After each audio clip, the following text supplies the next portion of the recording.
O calvinismo, ele foi fundado em cima de homens que tiveram as suas mentes capturadas por espíritos enganadores. Mas os fundamentos do calvinismo mesmo, eles são fundados em cima de algumas colunas.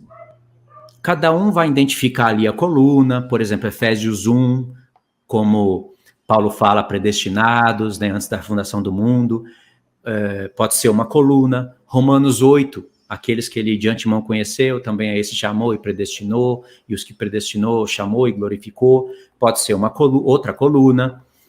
Tem aqueles textos que nós falamos na live anterior, de Atos, que são textos que eles pincelaram à parte, mostrando que Judas e tais homens foram predestinados para fazerem esse mal, para que aí sim desse certo a morte do Senhor, e alguns textos que eles vão pincelando, e são textos que eles mesmos mostram para a gente que são colunas, mas a pedra angular que sustenta tudo é Romanos 9.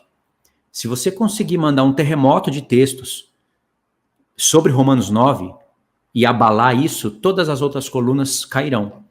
Então é isso que a gente quer fazer, contextualizar Romanos, mostrar que o que Paulo está falando ali não tem nada a ver com o que eles tentam falar, que Paulo está provando, e é isso daí. Por isso que nós temos que lutar mesmo, estudar Romanos junto com as outras cartas, principalmente contextualizando isso com a lei e com os profetas. Porque o apóstolo Paulo construiu tudo aquilo em cima do que ele tinha como escritura, a lei, os salmos e os profetas. Tá bom? Então vou passar agora para o irmão Helry e ele vai falar aí tudo que tem para falar. Ok. Sobre João Calvino, não me lembro agora em qual documento, mas ele mesmo chegou a dizer que, se fosse na época da patrística, o único que concordaria com ele seria Agostinho. Aí entra a questão de Agostinho novo, jovem, né? O Agostinho jovem é aquele que combate, que luta contra o maniqueísmo. E aí tem o Agostinho mais velho, que já deixou-se sincretizar com alguns elementos aí dessa doutrina, né? Foi dito também sobre Spurgeon, né? Que também tem duas fases, a fase jovem, a fase maduro, né? Inclusive, ele falou muitas coisas em sua maturidade que davam a entender que ele já não mais pendia para o lado do calvinismo. E aí temos o calvinismo, né, que entre eles, de uma forma interna, eles vão dividir em supra, infra, e nós chamamos de o calvinismo mais extremado, né, de fatalista, que é o calvinismo que mais fere o caráter de Deus. O calvinismo clássico, ele erra. Eu não concordo com o calvinismo clássico na questão da eleição, de forma alguma. Já deixei isso claro onde eu pude deixar, onde eu fui, onde eu estive, né? Mas no calvinismo clássico a gente ainda consegue trabalhar com algumas questões dentro da mecânica dos decretos, porque vai trabalhar basicamente, claro, eu estou hiper resumindo, com a questão do decreto permissivo, que é diferente aí do calvinismo moderno, certo? Em termos cíveis, eu quero deixar bem claro, como sempre faço, que eu respeito a liberdade da pessoa. A própria Bíblia diz que não é por força, não é por imposição, não é por pressão, é pelo Espírito. Então, eu respeito a liberdade de cada um. A pessoa pode ser calvinista, molinista, satanista, o que ela quiser. É a liberdade dela. Agora, no mundo das ideias, no campo argumentativo, eu discordo, combato o argumento, certo? Não vou partir para ad hominem. E nesse combate ao argumento, eu gostaria de apresentar, claro, com a ajuda do nosso nobre irmão Jean, um trecho de um livro, aliás, um trecho do meu livro, que eu separei aqui em PDF, para o Jean, por favor, compartilhar aí para a gente. E por decorrência de esse material tratar-se aí do meu livro, nós não teremos problemas com direitos autorais, tá bom? Esse material que eu vou estar usando aqui é de minha autoria, ok? Depois, se alguém quiser adquirir, entre em contato comigo, os detalhes nas descrições dos meus vídeos. Então, como eu havia anteriormente combinado com o irmão Luiz e com o irmão Jean, nós vamos nos ater principalmente na questão dos vasos de ira e dos vasos de honra, que geralmente é um texto usado por aqueles que defendem a questão da dupla predestinação, do fatalismo. Né? Geralmente usam esse texto. Claro, existem outros textos isolados que eles usam também, mas geralmente esse texto podemos chamar de carro-chefe. Né? Lembrando a todos vocês que eu, em outras épocas passadas, obviamente, já defendi esse fatalismo. Então, eu estudei, eu li esses materiais, tá bom? As confissões helvéticas, as institutas, Confissão de Westminster, cânones de Dort, sistemática, por exemplo, de Berkhoff, e, enfim, a gente, modéstia à parte, tem aí um certo entendimento sobre isso. Então, se você pode, você que está acompanhando aí essa live, seja ao vivo ou posteriormente, porque ela vai continuar armazenada aqui no canal do irmão Luiz, você pode acompanhar com a Bíblia aberta. É até bom, mas aí vai de cada um. Mas acompanhar com a Bíblia em mãos é sempre bom, seja ela digital, seja ela impressa, né? Para ficar mais fácil. Então, vamos lá. Nós vamos começar em Romanos, no capítulo 9, no versículo 19. E eu preciso da atenção de vocês, porque é leitura. A leitura, o vídeo de leitura, de ensino, o vídeo mais pedagógico, ele é mais cansativo, né?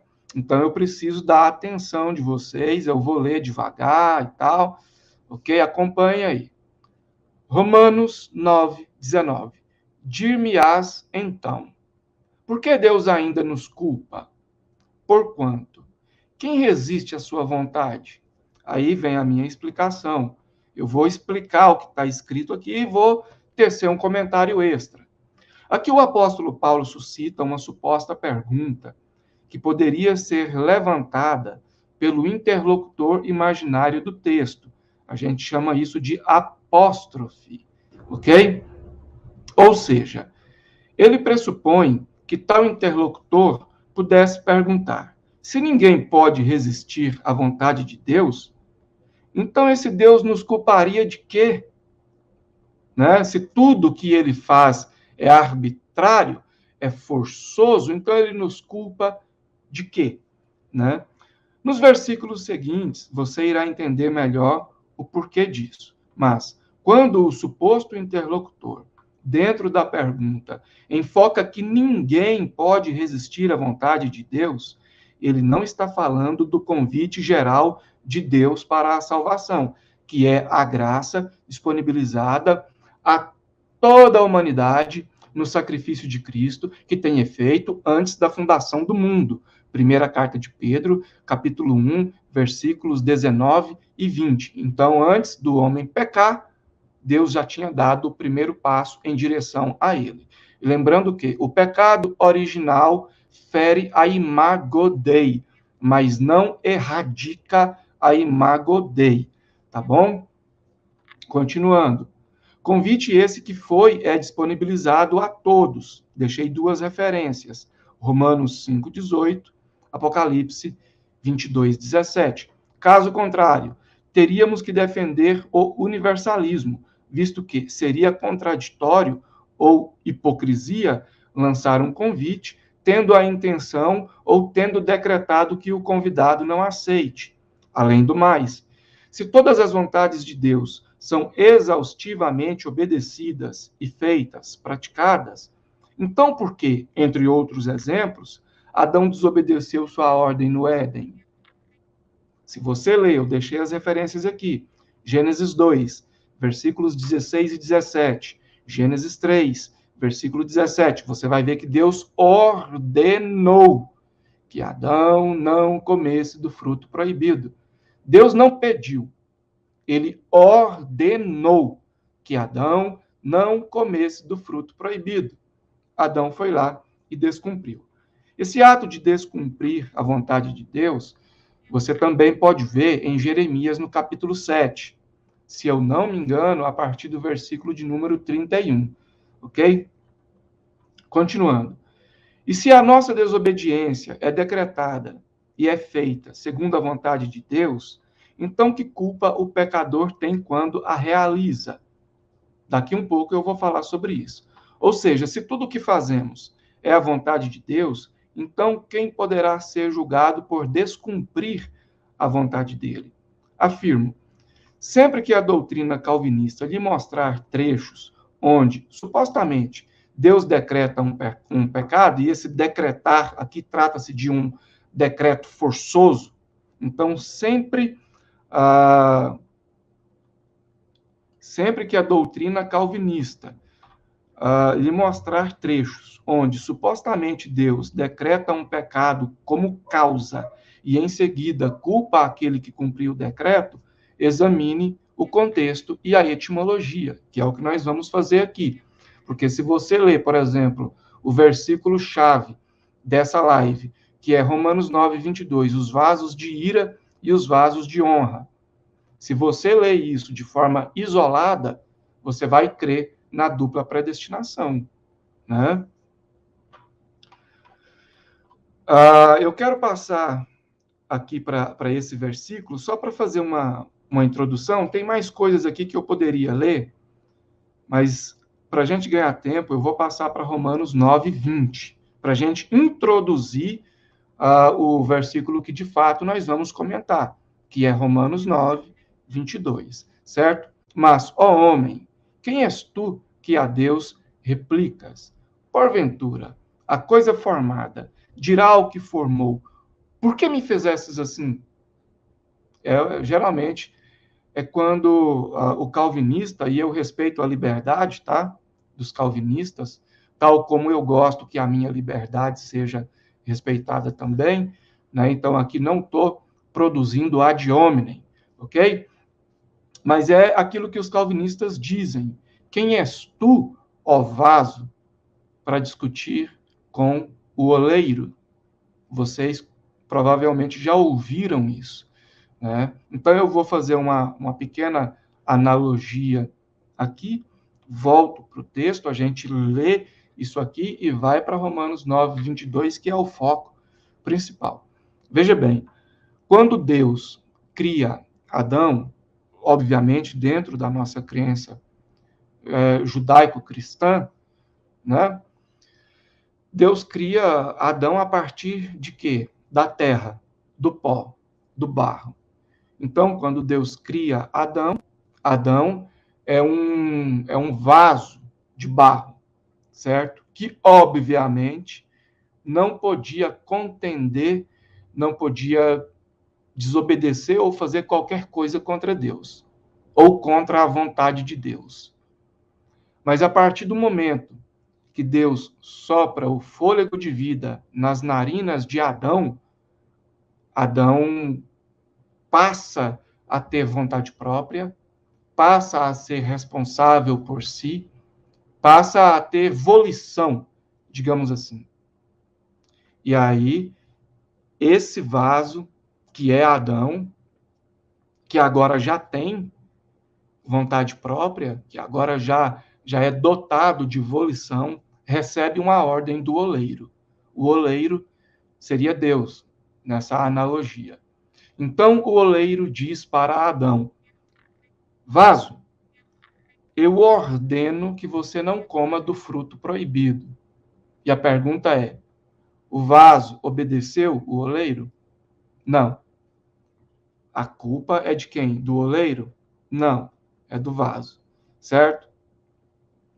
Então, quando o calvinista diz, por exemplo, quem és tu, ó vaso, para discutir com o oleiro, É preciso entender esse contexto, porque o interlocutor imaginário, o qual nós chamamos de apóstrofe, ele poderia estar perguntando assim para o apóstolo Paulo, dentro de um contexto e analogia. Olha, se Deus pode forçar tudo, se Deus pode trabalhar de forma arbitrária, então por que que ele não faz com que todos respeitem suas ordens? Assim todos seríamos salvos. Se ele pode fazer com que todos, obrigatoriamente, arbitrariamente, respeitem as suas ordens e façam apenas a sua vontade, então por que que ele não faz? Por que que ele prefere dar para nós a liberdade de escolha? Para que nós venhamos, porventura, a escolher coisas erradas. Aí o apóstolo diz: quem és tu, ó vaso, para discutir com o oleiro? Ele decidiu assim, ponto. Porque se você pegar essa fala isolada, quem és tu, ó vaso, para discutir com o oleiro? Se você pegar isso de forma isolada, você vai ter esses problemas, né? Então eu quero ler aqui o texto de explicação que está aqui no meu livro. Nesse livro eu falo acerca de quase todas as passagens, se eu posso até arriscar, de todas as passagens usadas cotidianamente, mais frequentemente, pela doutrina calvinista. E explico dessa forma que vocês estão vendo, versículo por versículo. Certo? Então, Romanos 9:20, explicando. Agora o apóstolo Paulo responde à pergunta do interlocutor imaginário. E, mais uma vez, usa como base uma referência importada do Antigo Testamento, que se encontra em Isaías 45:9. E a resposta é: quem a criatura pensa que é para questionar o Criador? Resumindo, respondeu uma pergunta com outra, mas isso serve de gancho para falar sobre os vasos de honra e de desonra que ele vai abordar em seguida. Todavia, é bom enfatizar que a ideia do contexto raiz, nós temos o contexto atual, que é o contexto de Romanos, onde nós vamos analisar Romanos capítulo 8, capítulo 9, capítulo 10, capítulo 11. Isso a gente chama de contexto atual. Aí nós temos o que Paulo disse um pouco anterior, que a gente chama de contexto imediatamente anterior, e temos aquilo que Paulo ainda vai dizer, que a gente chama de contexto imediatamente posterior. E temos o contexto raiz, que é lá de onde Paulo importou essa referência. Essa referência está em Isaías 45:9. E essa referência de Isaías 45:9 não fala de predestinação e, obviamente, não ampara o fatalismo calvinista, certo? Outro ponto importante é que também podemos entender, pelo menos eu, entre outros fatores, entendo, que o apóstolo Paulo pressupôs que o interlocutor pudesse fazer essa pergunta pelo fato de que, se Deus endureceu o coração de Faraó, e aí a gente já teria que entrar naquela questão de que Deus pesou o coração de Faraó, que no contexto histórico, no contexto cultural daquela época no Egito, a gente poderia fazer uma analogia com Anubis. Lembra de Anubis, aquele deus egípcio? Então, Deus fez tipo uma analogia com isso e disse que iria pesar o coração de Faraó. Então, quando a pessoa morria, segundo a cultura, aquela cultura, essa pessoa ficava de frente o deus Anubis. Eu estou ilustrando, metaforando e resumindo.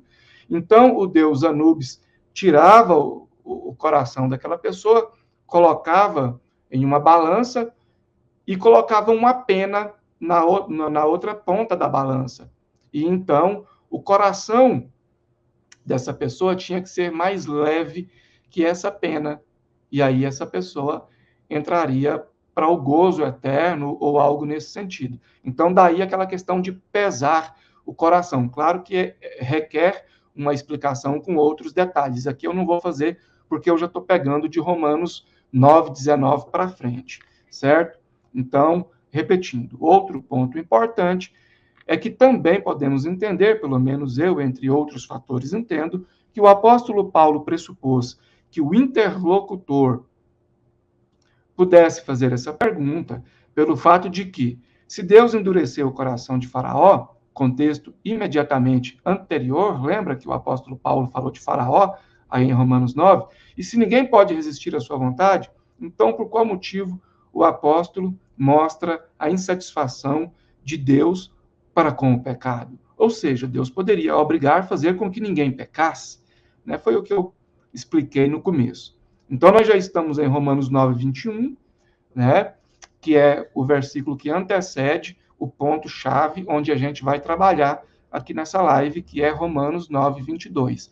Quando a gente chegar em Romanos 9, 22, vai ficar um pouco mais leve, porque aí eu vou ler menos, tá bom? Então, a parte mais árdua do processo já está findando, tá bom? Acompanhe na tela, eu estou lendo aqui. Continuando o raciocínio, Romanos 9, 21. Não tem o oleiro poder sobre o barro, para da mesma massa fazer um vaso para a honra e um para desonra? Claro que tanto os que serão lançados no lago de fogo, agora é a minha explicação, segue aqui a minha explicação, eu estou lendo aqui onde eu sublinhei, certo? Claro que tanto os que serão lançados no lago de fogo, quanto os que entrarão no novo céu, foram feitos por Deus. Uns serão motivo de honra, outros de desonra. Mas o fato de ambos terem sido feitos por Deus não quer dizer que Deus predestinou as ações e o fim de cada um deles. Pelo menos não de forma forçosa, não de forma arbitrária, não de forma a violentar a liberdade. Ah, Helry, e Jonas? Tem um vídeo no meu canal onde eu explico, certo? Então, não dá para falar tudo aqui. Até mesmo porque o juiz que dá a sentença não necessariamente obrigou que anteriormente o condenado cometesse o crime. Aliás, o contexto do versículo supracitado, que é Romanos 9, 21, não está tratando de predestinação individual. A ideia central do apóstolo Paulo, ao falar sobre vasos de honra e de desonra, é basicamente importada de Jeremias 18, versículos 2 até o 11. Então, vocês lembram? Eu disse que nós temos o contexto atual, aquele que nós estamos estudando, nós temos o contexto imediatamente anterior, o contexto imediatamente posterior e o contexto raiz, que eu chamo de conjunto do contexto. Os alunos que fazem o curso comigo, que provavelmente estarão assistindo essa live aqui ou no meu canal, porque eu vou postar no meu canal também, já conhecem como trabalhar com esses contextos. Claro, existe o contexto histórico, o contexto, enfim, aqui eu estou falando apenas de contexto escrito, literário, não literal, mas literário, né? Então, quando o apóstolo Paulo fala desses vasos, aqui, que ele cita em Romanos 9, 21, a ideia é basicamente importada de Jeremias, capítulo 18, versículos 2 até o 11. A gente chama isso de contexto raiz, ou conjunto do contexto. Ok? E o contexto dessa referência, que se encontra em Jeremias 2, Jeremias 18, do 2 até o 11, também não fala de predestinação ou dupla predestinação. Eu até coloquei aqui, olha, basta você ler, né? Mas mostra, eu não vou ler Jeremias 18, do 2 até o 11, mas vou enumerar o que Jeremias está dizendo nessa passagem para a gente ganhar tempo. Foi o que eu fiz aqui no livro. Jeremias mostra que Deus ordenando que Jeremias vá à casa do oleiro. Então, lá em Jeremias, o livro mostra Deus ordenando que Jeremias vá à casa do oleiro. 2, o oleiro fazia um vaso. Esse vaso se quebrou. Então, o oleiro usou a massa do vaso quebrado e fez outro vaso conforme sua vontade. 3, Deus afirma que pode fazer com Israel o mesmo que o oleiro fez com o vaso quebrado.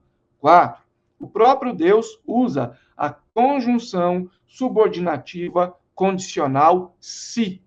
Sempre que você vê esse se, claro, dependendo do contexto, você precisa analisar, porque geralmente vai se tratar de uma conjunção subordinativa condicional, certo? Condicional. Esse se, aqui em Jeremias, como trata-se de uma linguagem hebraica, é a mesma conjunção condicional, só que lá no hebraico fala-se im, certo? Não sou professor de hebraico, uso os léxicos, mas no hebraico usa-se im, ok? Que é uma conjunção subordinativa condicional. E diz que se ele, Deus, falar contra uma nação e essa nação se converter, ele deixará de fazer o mal que tinha dito que faria contra ela. Olha, o próprio Deus lá em Jeremias está dizendo assim: se, conjunção subordinativa condicional, eu falar contra uma nação e dizer que vou feri-la, e essa nação passar a me obedecer, eu não vou feri-la. É o que está escrito no livro de Jeremias. Reclamações? Procure Jeremias. Não foi eu que escrevi, né? É só uma descontração para quebrar o gelo. Colocação número 5. O próprio Deus, mais uma vez, faz o uso da conjunção subordinativa condicional se.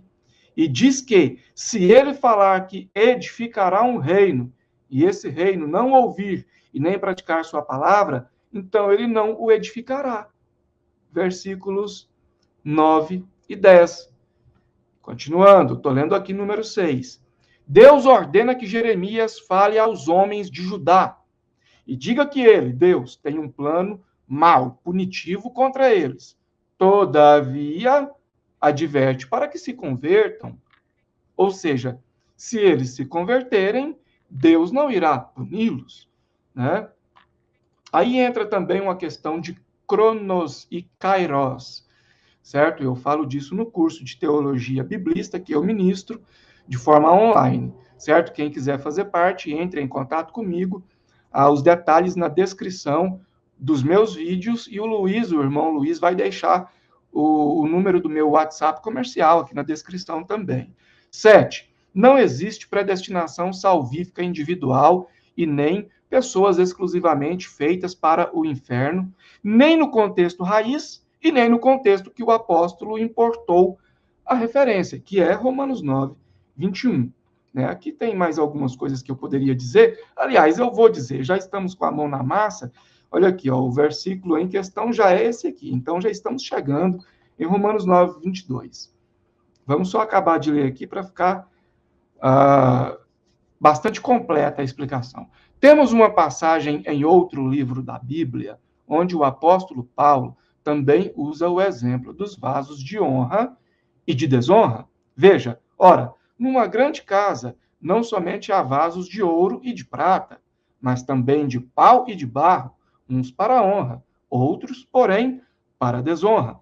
De sorte que, se, conjunção subordinativa condicional, se alguém se purificar dessas coisas, será vaso para a honra, santificado e idôneo para o uso do Senhor e preparado para toda a boa obra. Tanto na primeira quanto nessa segunda citação, não existe menção e nem a ideia de uma predestinação individual. Porém, em ambas, o apóstolo Paulo cita vasos de honra e de desonra. E em ambas fica clara a questão da condição.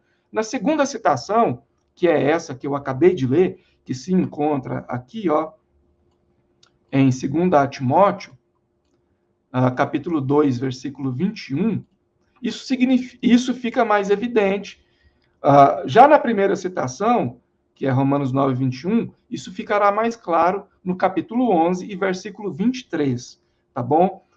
Eu creio que hoje nós não vamos chegar no capítulo 11 de Romanos, tá bom? Mas o apóstolo Paulo sempre deixa aí esses ganchos, né? Que é parte da conclusão. Agora sim, nós vamos falar sobre Romanos 9, 22. Eu vou dar uma pequena pausa aqui para o irmão Luiz ou o irmão Jean falarem algo, introduzirem algo, acrescentar algo, e aí eu volto em Romanos 9, 22, onde de fato nós vamos bater mais forte. É com vocês dois.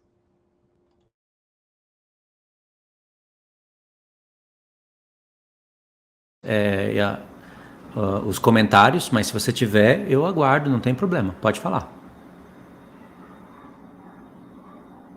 Ah, irmão Luiz, eu não ouvi o que você disse no começo, porque você estava mutado.